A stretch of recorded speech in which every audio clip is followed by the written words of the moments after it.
મિત્રો, કોઈ ઝળહળતો દીપક ભલે વર્ષો પૂર્વે પ્રગટાવવામાં આવ્યો હોય, પરંતુ જ્યાં સુધી તે પ્રજ્વલિત છે ત્યાં સુધી નવો પ્રકાશ આપતો રહે છે.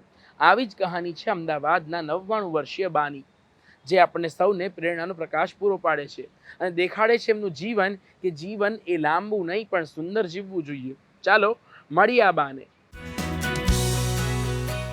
હું કોઈ દિવસ એવો વિચાર કરતી નથી કે મને હવે 100મું વર્ષ બેઠું મારાથી આ ન કરાય, મારાથી તે ન કરાય. શરીર ઘરડું થાય છે, માણસનું મન ઘરડું થતું નથી. એટલે એવી જ રીતે મારા બધા જ શોખ અત્યારે પણ જીવંત છે. હું હજી પણ મશીન ઉપર બેસી શકું છું, રસોઈ કરી શકું છું. ઉંમર તો માત્ર વર્ષો ગણે છે, જીવવાનો જુસ્સો નહીં.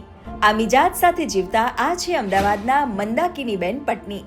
ઓગસ્ટ 2026માં તેઓ જીવનના 100 વર્ષ પૂર્ણ કરશે.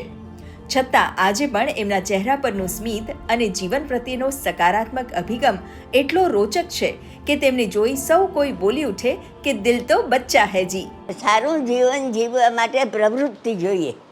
હવે પ્રવૃત્તિ તમે બહાર થોડા નીકળો અને સંબંધો કેળવો બધા સાથે તો એ ચાલુ રહે. એટલે મેં મંડળોમાં જવાનું શરૂ કર્યું છે, મહિલા મંડળોમાં. એમાં મારે ઘણા બહેનો સાથે સંપર્ક છે, એટલે આનંદમાં સમય જાય છે. અને દરેક જણ જો કાંઈક પ્રવૃત્તિ રાખે તો સારી રીતે સફળતાથી જીવી શકે. હું બહુ ફૂડી છું, મને અલગ અલગ વાનગીઓ ભાવે છે. એટલે હું મારા નાનીને કહું કે નાની, આજે મારે ઊંધિયું, ઓળો, મુઠિયા, હાંડવો અને દૂધપાક ખાવો છે. તો એ બે ઝીઝક એમ નથી લાગતું કે મને થાક લાગ્યો, આમ થયું તેમ થયું, અને મને બનાવીને ખવડાવે છે.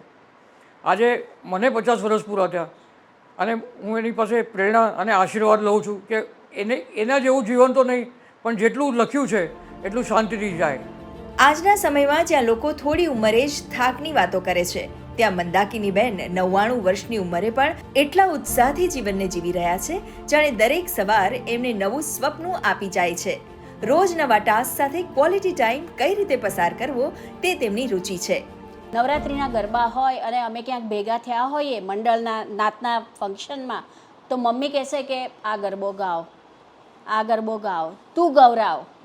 એને પણ ગરબા ગાવાનો એટલો શોખ અને અમને પણ એને કારણે જ એટલો શોખ. અને આજની તારીખમાં તમે માનશો નહીં, પણ મમ્મી ઘોડો પણ ખૂંદે છે. ગરબાની એક આ સ્ટેપ છે જેમાં તમે રાંદલમાંનો ઘોડો ખૂંદતા હો છો. એ 99 વર્ષની ઉંમરે પણ ઊભી થઈને ગરબો નહીં ગાય ત્યાં સુધી એને ચેન નહીં પડે.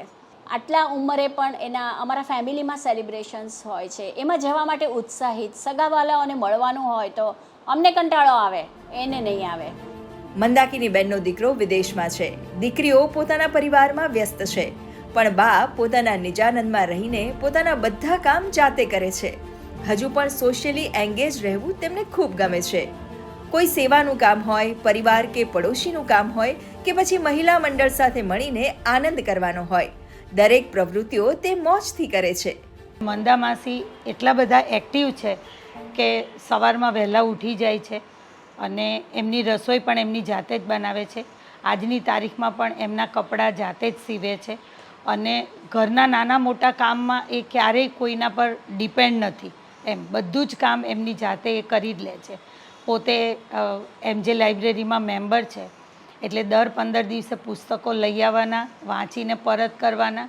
અને આજની તારીખમાં જ્યારે આટલી ઉંમરના લોકો ફોન ઓપરેટ પણ કરતા ના હોય, ત્યારે મંદુ માસી પોતે સ્માર્ટફોન વાપરે છે. અને આજે પણ જ્યારે મારું કંઈ પણ કામ હોય ને તો એ મને વોટ્સઅપ કરે છે કે મારું આટલું કામ છે તો તમે આવીને કરી આપજો.